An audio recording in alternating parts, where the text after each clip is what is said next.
जय श्री राम दोस्तों, जय हनुमान। कैसे हो आप सब लोग? एक साथ क्या अधिक देवी देवताओं की हनुमान, जैसे हनुमान चालीसा पढ़ते हैं, जैसे हम शिव चालीसा पढ़ते हैं, भैरव चालीसा पढ़ते हैं, लक्ष्मी चालीसा पढ़ते हैं, दुर्गा चालीसा पढ़ते हैं, क्या सभी देवी देवताओं की चालीसा कंटिन्यू करनी चाहिए? क्या एक साथ लगातार सभी देवी देवताओं के मंत्र भी गुणगान करना चाहिए? क्या इसका कोई साइड इफ़ेक्ट्स नहीं है? अगर हम इन सारे देवी देवताओं का लगातार जाप करते हैं तो क्या सभी देवी देवताएं हमसे प्रसन्न हो जाते हैं? क्या हम अपने घर के मंदिर में बहुत सारे स्वरूप रख लेते हैं? क्या सभी देवी देवताओं इससे प्रसन्न हो जाते हैं? क्या देवता आपसे प्रसन्न होकर आपको कृपा प्रदान करते हैं? तो ये सारा डाउट जो है आज के इस वीडियो में है। आपको पता लग जाएगा कि अगर अधिक देवी देवताओं की पूजा करने से क्या होता है और लगातार बहुत सारे स्तोत्रम और बहुत सारे लगातार देवी देवताओं के मंत्रों का जाप करने से क्या होता है।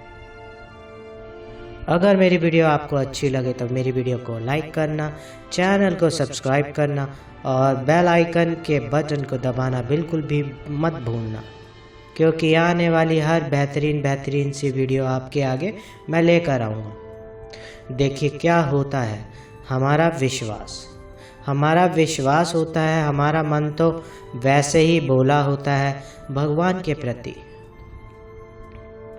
हम अधिक भगवान की पूजा का अगर भेद जानते होते तो सिद्ध हम ही होते, पर लेकिन कुछ कारणवश हमारे से कुछ त्रुटियां हो जाती है, गलतियां हो जाती है। वो गलतियां किस प्रकार की है?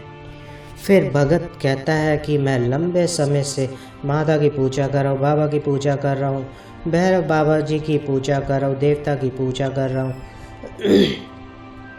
लेकिन मेरे देवता शायद मेरे से प्रसन्न नहीं हो रहे। कहाँ क्या कारण रह गया? कई बार आपने ये भी देखा होगा कि अभी आपने हनुमान चालीसा पढ़ी है, उसके बाद आपने भैरव चालीसा, फिर आपने उसके बाद शिव चालीसा, फिर आपने उसके बाद काली चालीसा, फिर उसके बाद आप लक्ष्मी की आरती, फिर उसके बाद आप माँ दुर्गा की आरती। ये सारे कई ऐसे भगत होते हैं जो लगातार जाप करते हैं। आपको पता नहीं है कि ये इतना सारा जाप करने से आपको नुकसान होगा, बेनिफिट बिल्कुल भी नहीं होगा। अब आप ये कहोगे ये क्या कह दिया आपने? भाई हम तो भगवान की पूजा याचना करते हैं भगवान को प्रसन्न करने के लिए। मैं आपकी बात से सहमत हूँ, आप भोले हो, भगवान को आप प्रसन्न करने के लिए, और भोला व्यक्ति जल्दी ही परमात्मा को प्राप्त करता है। लेकिन जब हम कभी भी अपने घर के मंदिर में पूजा करते हैं तो आपका इष्ट जो है आपको चुना होना चाहिए।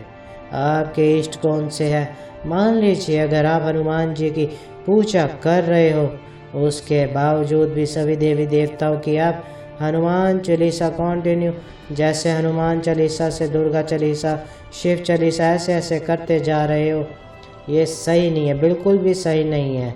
इससे आपकी पूजा से बल्कि और भी ज़्यादा दुख पीड़ा उत्पन्न होगी, और भी ज़्यादा दोष उत्पन्न होगा।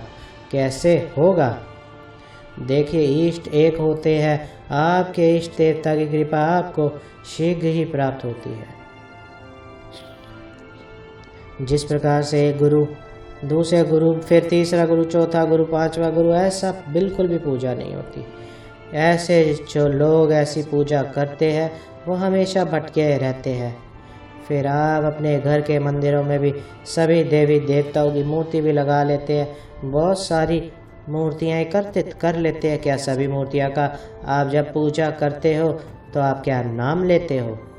आप सभी का नाम ले सकते हो, सभी को आप प्रणाम कर सकते हो, लेकिन लगातार ये ज़रूरी नहीं है कि सारी आप सारे देवताओं की हर मंत्र पढ़ो, किसको मैं अपना इष्ट चुनूं और किसकी कृपा मेरे को शिव पिता से प्राप्त होएगी।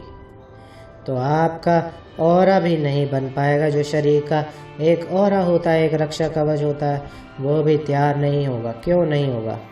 क्योंकि अभी आप शिव जी की पूजा कर रहे हो, उसके बाद आप भैरव बाबा जी की पूजा कर रहे हो, फिर आप हनुमान जी की पूजा कर रहे हो, फिर उसके बाद आप अपने देवता की पूजा कर रहे हो, फिर कुल देवता की पूजा कर रहे हो, फिर आप ठीक है।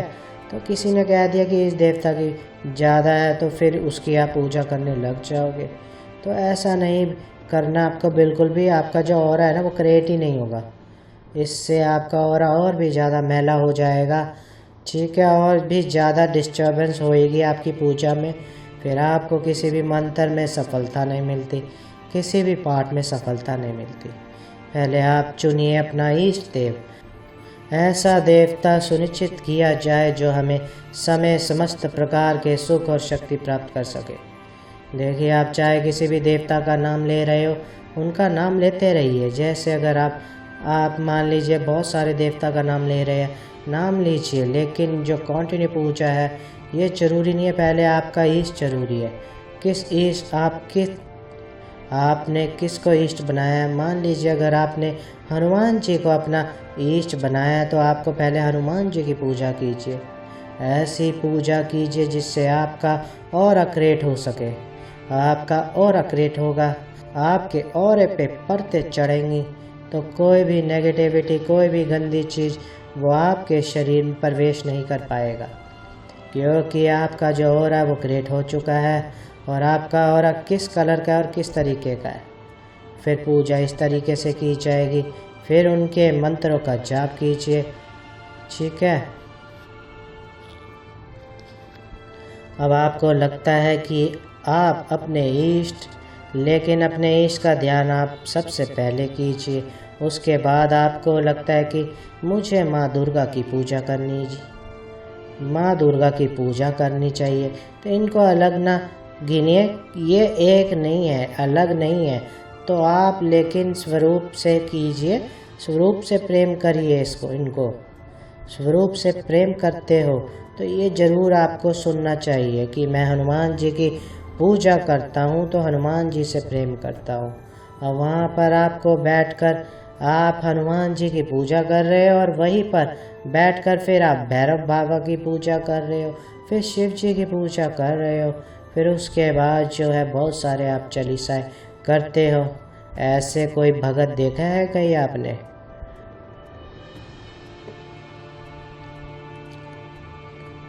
बहुत सारी चालीसाओं का गुणगान करने लग जाते हो, ठीक है। तो आपको ये सब बिल्कुल नहीं करना है, इससे नहीं क्रिएट होगा ऑरा।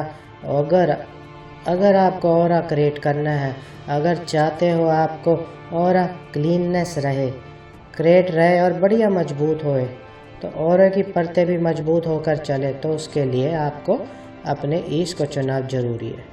अपने आप को इष्ट को चुनिए। फिर इष्ट की कृपा कहते हैं कि फिर इष्ट की कृपा से सभी देवी देवताओं की कृपा प्राप्त होगी। अब हनुमान जी है और हनुमान जी ने सभी के कार्य को मंगलमय किया है, तो हनुमान जी को अपना इष्ट चुनिए। उसके बाद या आप, ठीक है, अगर आप बाबा गोरखनाथ जी की पूजा कर रहे हो या महाकाली की पूजा कर रहे हो, तो आपके इष्ट एक ही होंगे और प्रणाम सभी को आप कर सकते हो। इसी प्रकार से अगर आप अपनी इष्ट की कृपा को प्राप्त करना चाहते हैं, उनके वीर, उनके तरंगे, उनके दूत आपके शरीर पर। अगर मेरी वीडियो आपको अच्छी लगे तो मेरी वीडियो को लाइक कीजिए, मेरे चैनल को सब्सक्राइब कीजिए। जय श्री राम दोस्तों, जय हनुमान।